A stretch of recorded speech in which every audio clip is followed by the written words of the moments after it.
Sidabane gabruma dabana alaba oromo itsin durukana ya sidabane gabruma dabana kumile dubu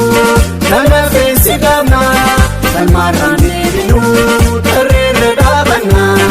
alaba oromo itsin durukana ya sidabane gabruma dabana igansi pachasa Oromiyaa irratti gadaan si raabsisa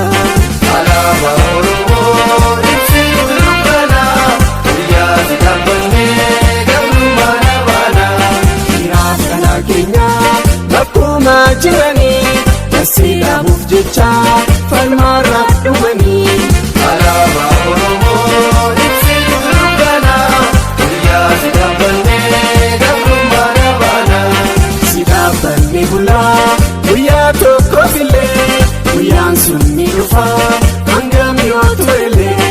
alaabaa Oromoo ibsii dukkana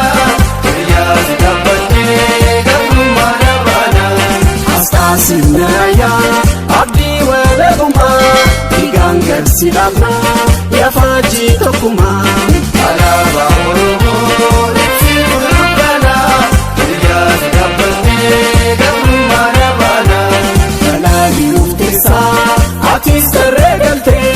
mallattoo mootummaa Oromiyaa taatee alaabaa Oromoo ibsii dukkana guyyaa sidabannee gabrummaa dhaabana. Inni ol si kaasa